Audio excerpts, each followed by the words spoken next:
Hello, everyone. Welcome to another episode of Tailgate Talk. We're your hosts, David, Nick, and Joseph. Boys, side of the people. Howdy. Hello, people. Excuse Nick. He's dying of poor picks. I'm literally winning. Okay, whatever. We'll see Whatever, about that. shots. We're going to go Little ahead and let me figure out how to do this. Share my screen, and we are going to get started off with the bowl season recap. So, without further ado, here are the standings recap. Nick, you're still in last. Oh, by one game. Let's go. and Yep. because I know both of our picks, I am going to be in last. Oh, whatever. It was a valiant effort. Mm-hmm. Do you want to now? Here's my question: would you like to change your pick? No, because I did that last year and it backfired. I'll just take the loss. It's okay. So with that, the boys were 72-54 for the bowl season. A lot of games, a lot of fun. We're hanging out a little bit above 500.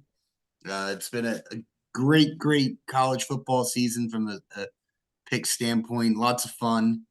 And you know what's the best pick of them all? Betting the under on Iowa, baby.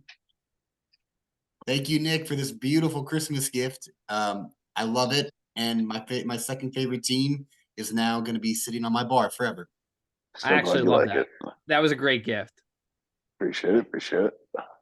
Yep. So with that, for just a little quick bowl recap, so many games. Unfortunately, we had some stuff pop up on the tailgate talk side of things that just weren't able to record and give you guys our picks ahead of the games. We're just going to go ahead and do a little recap. So, Nick, in your six stupor, can you go ahead and just tell us what your biggest takeaway from the bowl season, favorite game, something like that? Just give us a little flavor text. Well, I think it's hysterical how Florida State fans are still trying to cry and say that, or maybe not all Florida State fans, but it's just like some Twitter accounts are trying to say that, since their third string quarterback threw for more yards in their bowl game, they should have been in the playoff, failing to understand that they lost by 60. It's literally the worst bowl loss in history. Listen, Florida State got screwed, but the result against Georgia would have been the result against any team. It is what it is. Again, they got screwed, but to sit there and say that because your quarterback had more passing yards is not like, come on, people. Let's be adults here. Let's understand that you lost by 60. Like, that's not like you lost a close game. And it's not like Alabama got blown out either. Bama lost in overtime on the last play of the game, and Texas lost on the last play of the game. It's just people need to get over themselves. It happened. Just let it go. It is what it is. For me, I think like an overall take first, and then we'll get into like a nitty gritty game that I love.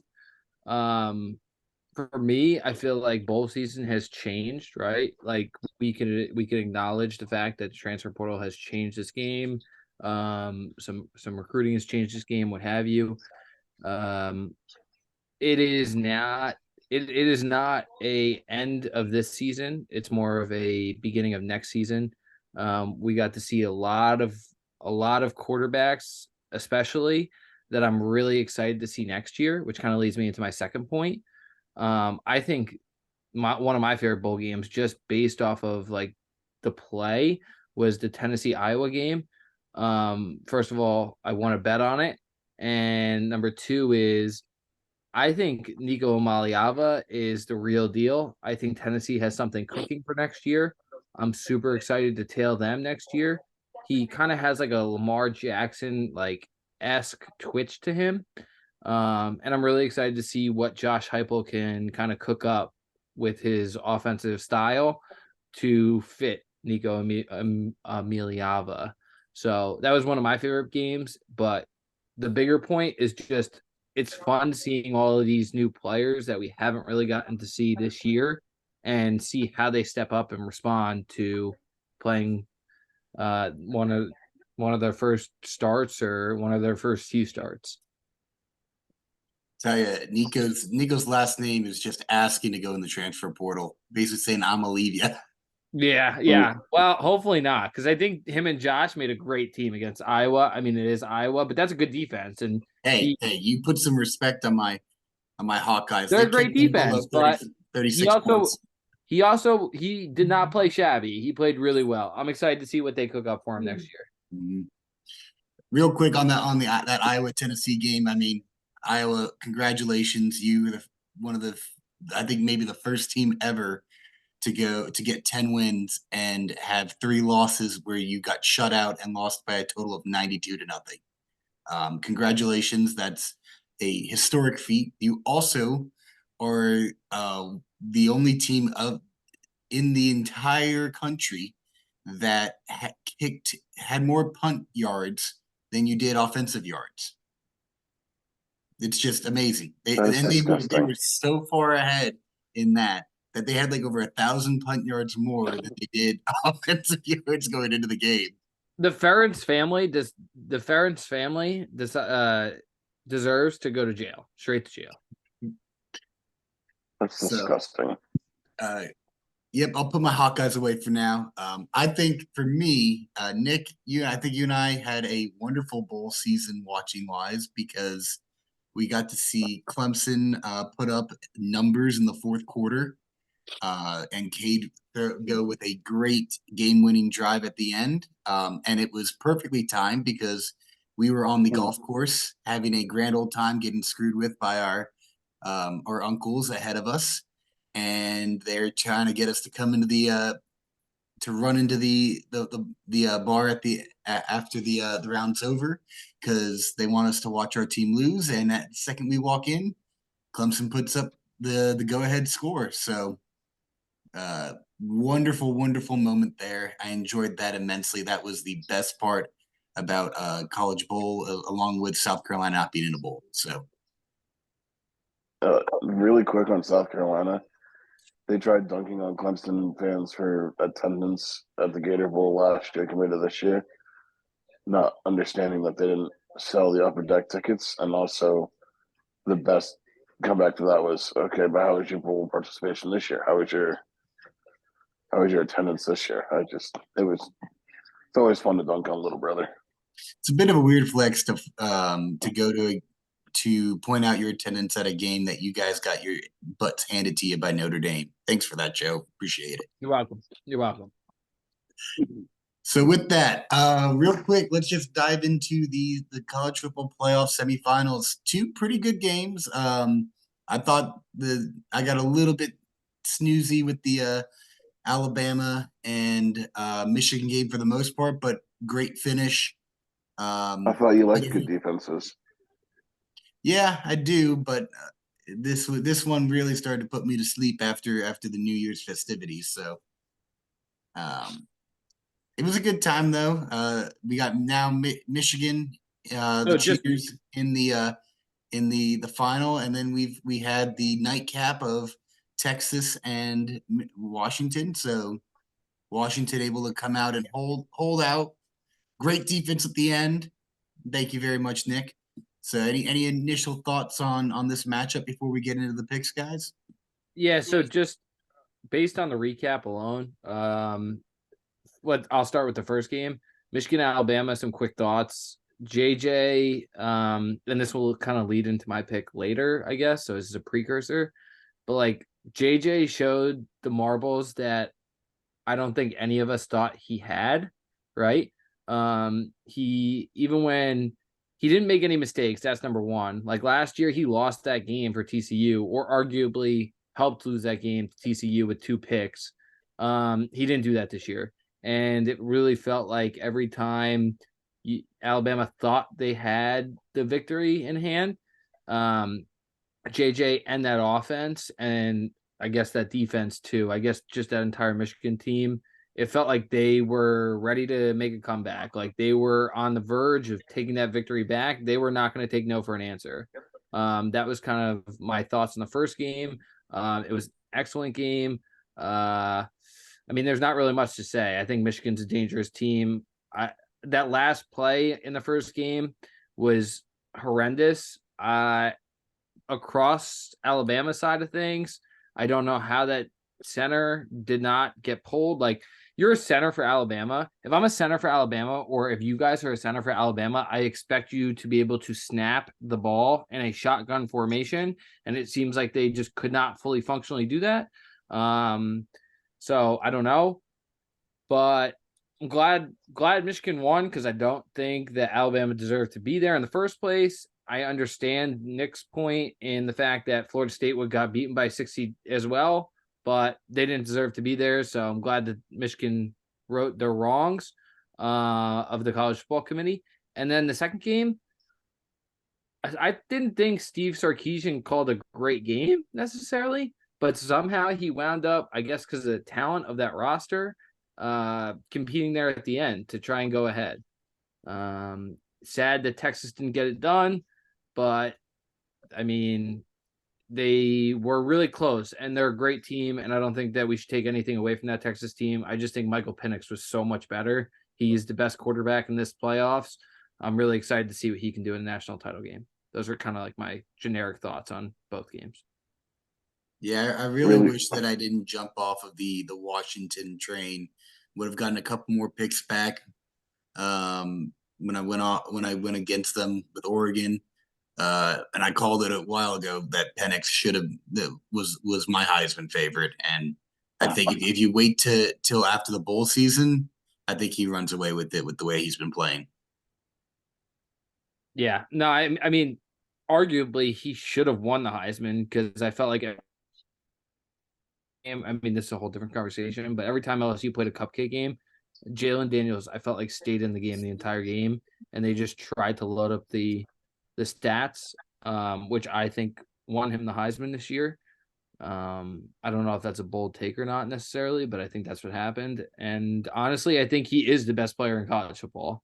So, I think that they should move Heisman voting till after the bowl games. I just think that it's only fair for. I mean, like you said, Penix threw for what, 400 yards and 3 touchdowns. yeah, that's against a on playoff arguably one caliber of the defense. biggest stages. On arguably Yeah. one of the biggest stages. I think that they should make a rule that you can't vote too early as well, because we've seen that in the past where people voted in September and then it didn't.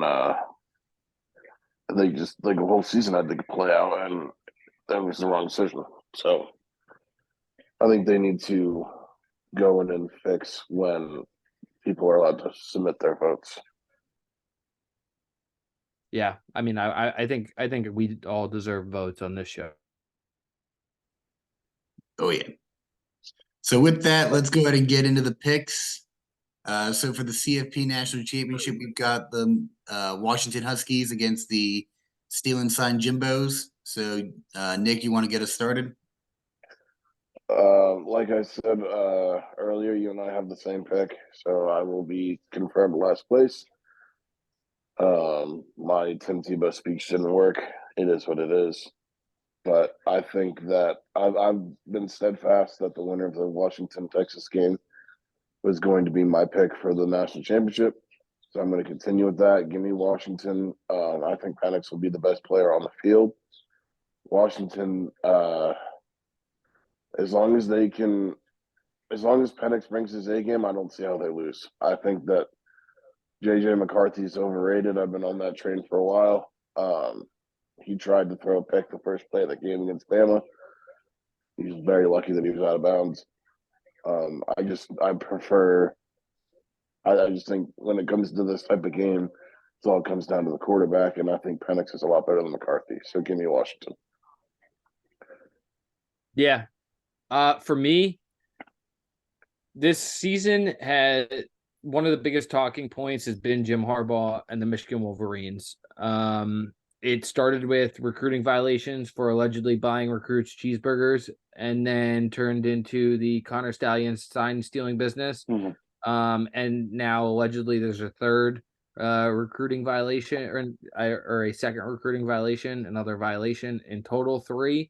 But I feel like that has really brought this Michigan team together. they're undefeated. I think they are the best team in the country, which is represented by their number 1 overall seed. Blake Not Corum, according to ESPN or going into this game. that's fine. I'll take my chances. I think Blake Corum is a monster. He is 5'8", but like I couldn't bring him down if I tried. I would just watch Alabama's defense; they couldn't bring him down. So, I'm really excited to see what he could do. Like I mentioned earlier, I saw things in this game from Michigan that really kind of like swayed my mind because my initial pick to you guys was Washington, but I swayed my pick because this team played a heavyweight contender in Alabama. They played the greatest coach of all time. They disbanded a quarterback and an offensive system that has gotten better and better every game this season. Whether we like it or not, Jalen Milroe has gotten better and better every game. And this game they got worse. And I don't think that magically happens. I think that was coaching. I think that was game plan. I think that was players' execution. This is all stuff that I look forward to. JJ McCarthy in the Kelly household is what we say showed a bunch of marbles, right? A bunch of marbles. I think that he has been playing his best football as of late. I'm just super. Oh, there's just that poetic aspect. Like, okay, you cheated for the last 3 years allegedly.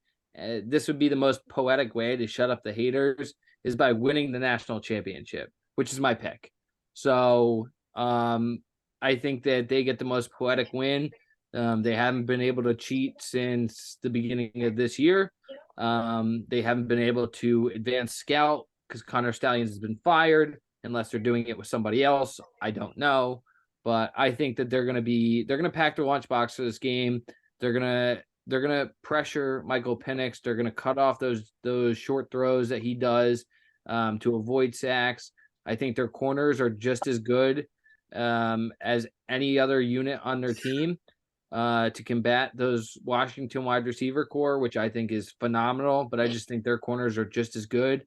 I think it's a great matchup, and I think Michigan wins this game no matter what. So Michigan's my pick here, and I know I have the lead. I'll keep the lead no matter what at this point, but hopefully I finish strong here. Yeah, I refuse to side with this team. I've been on the record in the previous show saying that I think that it's a travesty that they're being allowed to be in the playoff. Given all that we know what's going on, I mean, you can look at stats and see when Stallions got fired, how their offensive production dipped. Granted, they did they did win this game, and McCarthy played well. But this is I do not like the brashness that I feel like I've seen from this team in basically looking at people and saying absolutely we did nothing wrong. Like, no, you've been caught out. Everyone knows what's going on. It's just that the NCAA refuses to do anything but drag their feet on anything. So I refuse to vote for that team. Give me the Washington Huskies. I hope they win by 1,000,000. And with that, as Nick and Joe have alluded, our standings are kind of pretty much set. This is how we are. I also want to show off the Bowl Mania full picks. Nick doing the best in Bowl Mania, no matter what happens. Unless because if Nick and I have the same pick, he's going to have one more win than me. If Joe gets his pick, then he and I are tied. So congratulations, Nick, for winning Bowl Mania. Congratulations, Joe, for winning the entire season. So for that, Joe, you get a crown. And my Riley Leonard jersey next year too, as well. Yeah. And Nick, you and I, we get dunce caps. I won Bowl Mania. What the heck? Because, dude, we were so bad everywhere else. Look at us. We're barely above 500. We get the dunce caps. Whatever. So thank you all for a wonderful, wonderful college football and bowl season. Looking forward to our recap of the game next week. And then we'll see what we get to talk about when it comes to basketball. Basketball coming up. I think we're very excited about that. Clemson's looking good. ACC play starting up. The Clemson plays Miami tomorrow, or when this show airs, it'll be Wednesday. So Wednesday night. I don't know how your team's doing, Joe. I forget which team you go for basketball. Is it Hall. team? That team. Yeah, Yeah, the Pirates of Seton Hall. Pirates. Out of South Orange, New Jersey, just in case anyone was wondering. So, we'll be following those teams a little bit more biasly, of course, but that's just how we roll. But we're looking forward to giving more awful picks throughout, and who knows what happens when March Madness comes around. Yeah, for sure. We'll probably do a selection show, as we mentioned too. So. All right. So I think that's all. Oh, go ahead, Joe. Go ahead. Also, I just want to do my sign off real quick. I know you guys are gonna do yours, but I felt like I had to show it off. Go blue, baby. Go blue. Okay, now you guys can do your lame sign off. Hey, it's as always. This came out of the math budget, by the way, just in case you're wondering. So if any of the picks are wrong, it's because I had to go back and I had to buy a Jabril Peppers 2020 Michigan jersey. I don't know when he got drafted. So, well, as always, go Tigers. Go Tigers. Go Irish and go blue.